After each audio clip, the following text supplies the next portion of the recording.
Hora de entrevista aqui na CNN, o Banco Interamericano de Desenvolvimento aceitou a nomeação do governo do Brasil de Ilan Goldfein para ser candidato à presidência da instituição, apesar de pedido de Guido Mantega, ex-ministro da Fazenda, para que o nome não fosse acatado. Por meio de carta, Mantega também solicitou o adiamento da eleição, marcada para o dia 20 de novembro, mas a data está mantida. Sobre isso, a gente conversa agora com o economista e ex-ministro da Fazenda, Henrique Meirelles. Boa tarde, ministro. Muito obrigada por conversar com a gente hoje, nessa tarde de sábado. Eu já começo te perguntando como você avalia essa nomeação de Ilan.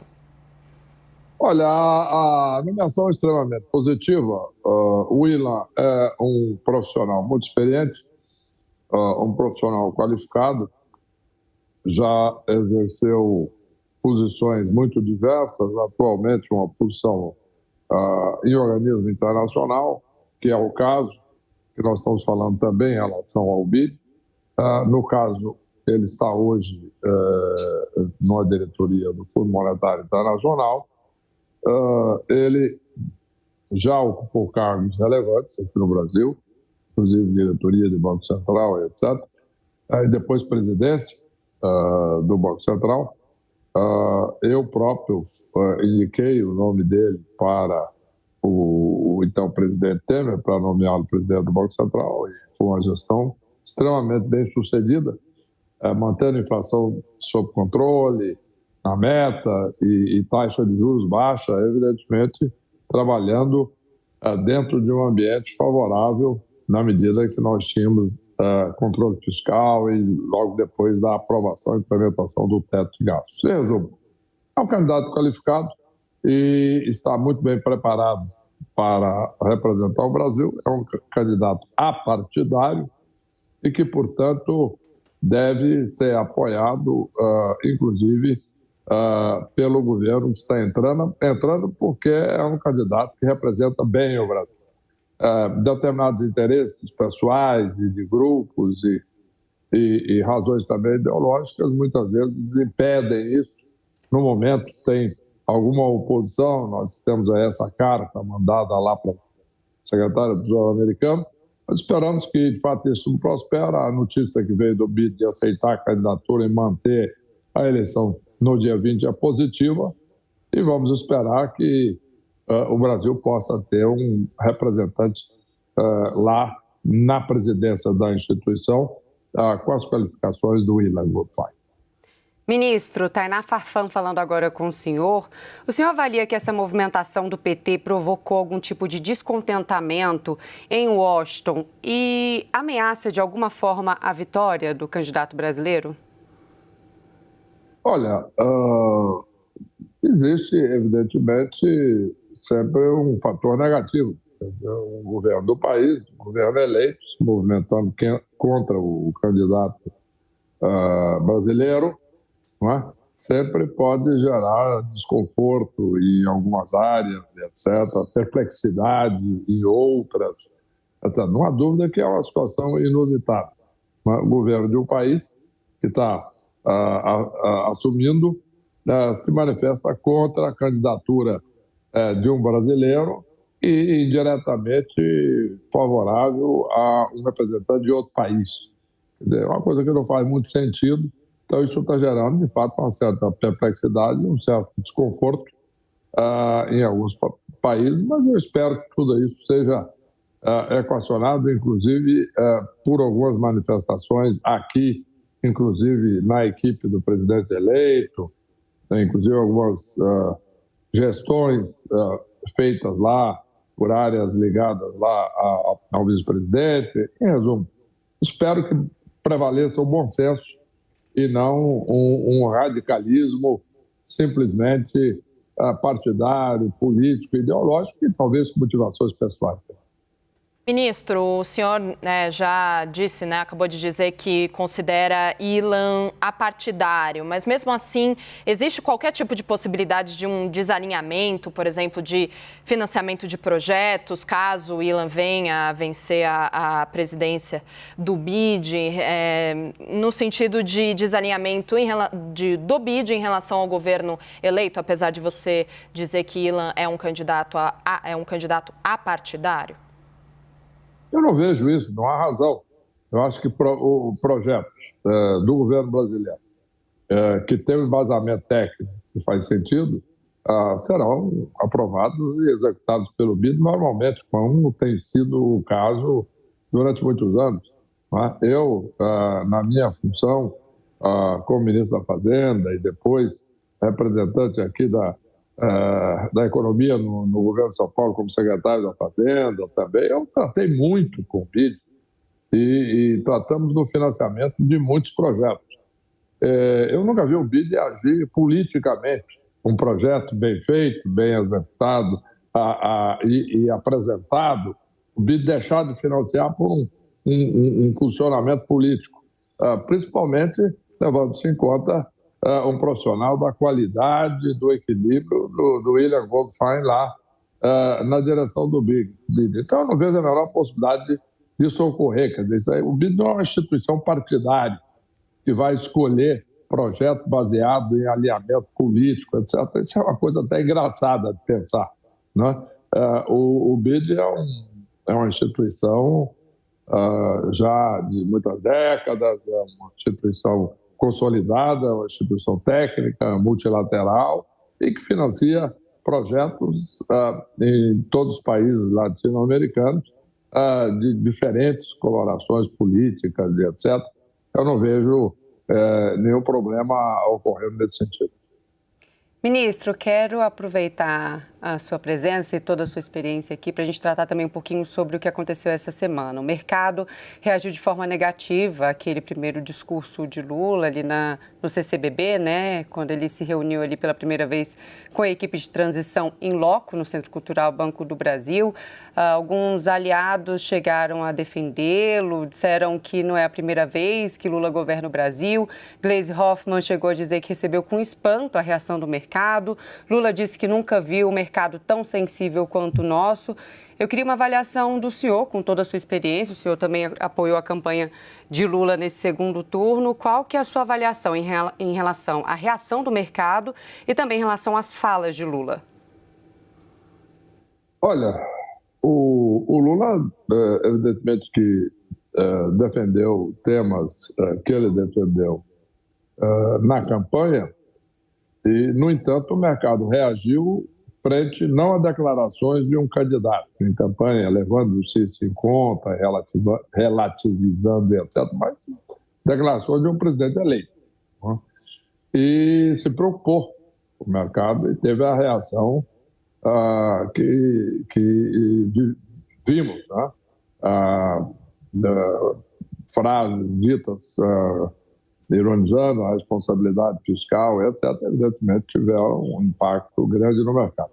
Mas eu não acredito que nada disso vai prosperar. Né? O presidente Lula ainda está no modo ainda eleitoral, disputando, e etc. E depois os próprios aliados do presidente já procuraram esclarecer, fazer contactos com o mercado, estabelecer pontes, etc., porque a grande verdade realmente é que durante o governo do presidente Lula, inclusive quando eu fui presidente do Banco Central e acompanhei tudo isso muito de perto, quando mesmo no momento em que o Banco Central não tinha a independência formal, eu tive toda a autonomia para operar o Banco Central e manter a inflação na meta, naquele período o Lula manteve um regime de equilíbrio fiscal e de responsabilidade, e o país cresceu, progrediu, criou emprego,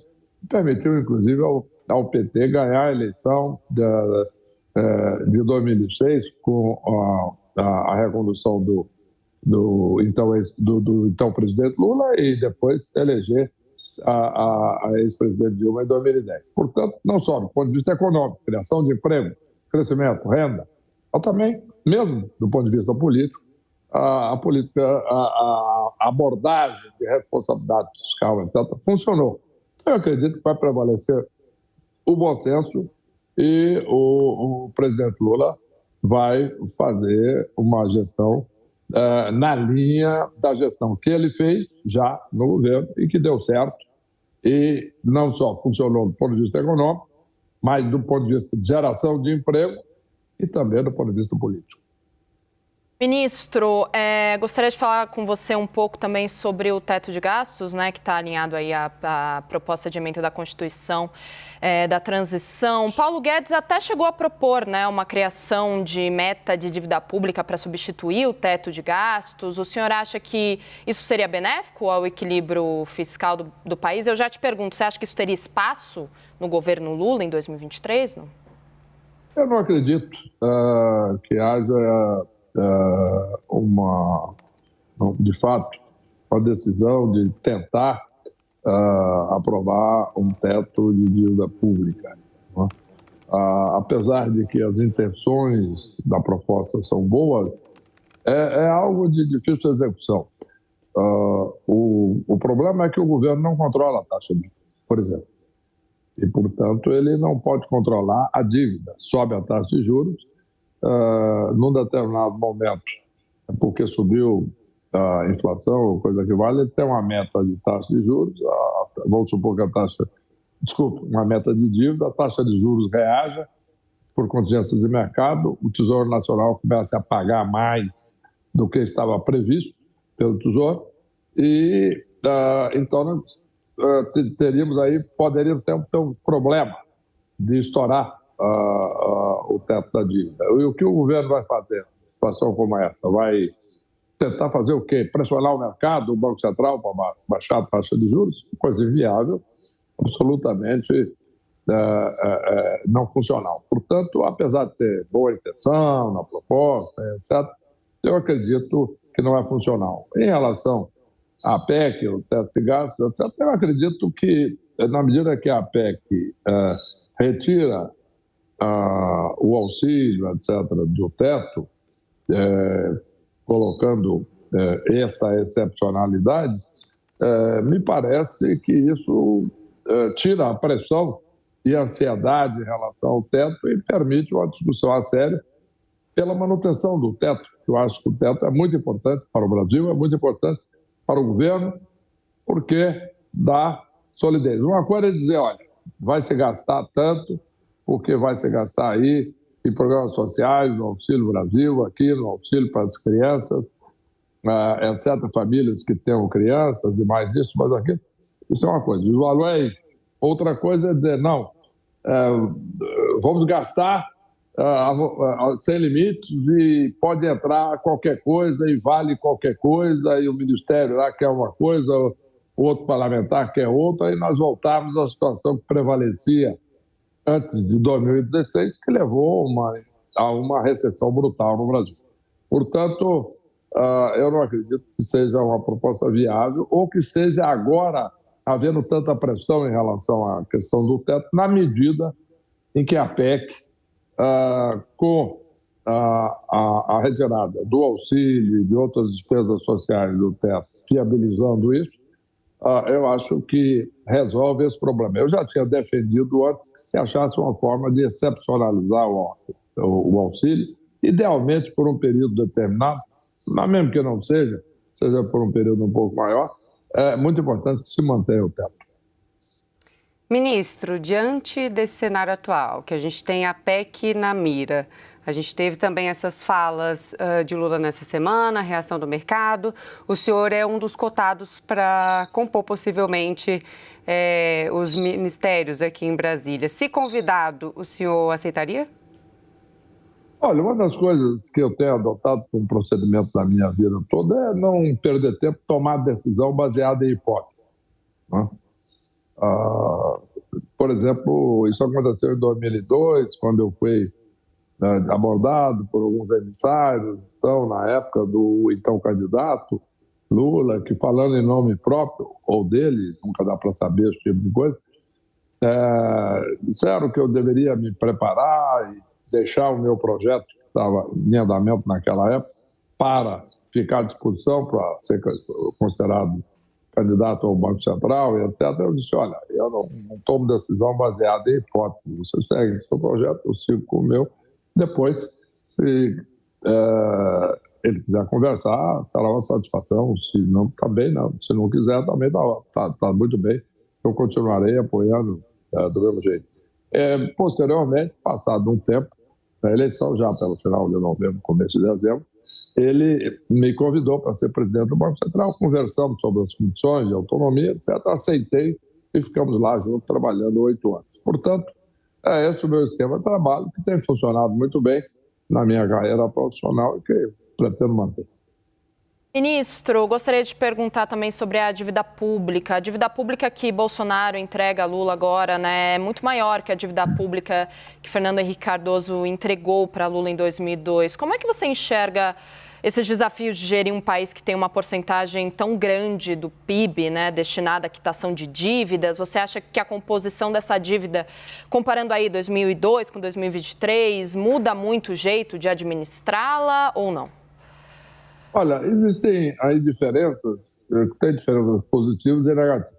A diferença negativa é, como você mencionou, o próprio tamanho da dívida em percentual do produto. Existe uma diferença extremamente positiva, no entanto, é que naquela época, grande parte da dívida era em moeda externa, era em dólar. E era algo que o Brasil não tinha controle. Por exemplo, gerava uma preocupação, etc. O dólar subia a dívida. Isso era um problema grave.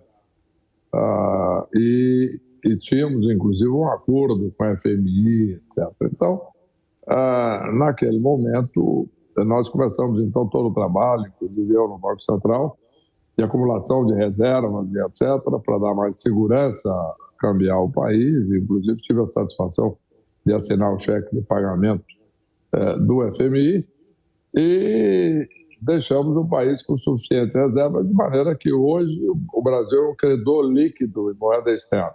As reservas são maiores do que a dívida externa total do Brasil. Isso é muito positivo. E, portanto, eu acredito que isso, de uma certa maneira, equilibra. Agora, a dívida é um pouco maior, mas não tem essa incerteza cambial. E, portanto, isso é muito importante. Eu acho que é manejável, porque na medida que não existe essa incerteza cambial, é uma questão meramente doméstica, é uma questão de administração local e, portanto, basta fazer o dever de casa, como nós estávamos descrevendo, aprova-se a PEC, porém mantém o teto, etc. Eu acredito aí que aí não haveria maiores problemas na administração normal da dívida, desde que haja, obviamente, uma visão de responsabilidade fiscal. Perfeito. A gente conversou com o economista e ex-ministro da Fazenda, Henrique Meirelles. Ministro, muito obrigada pela sua disponibilidade. Foi um enorme prazer te receber e ter sua presença aqui na CNN nesse sábado. Prazer foi meu. Muito obrigado. Bom trabalho a vocês e um bom fim de semana a todos. Muito obrigado. Bom sábado por aí.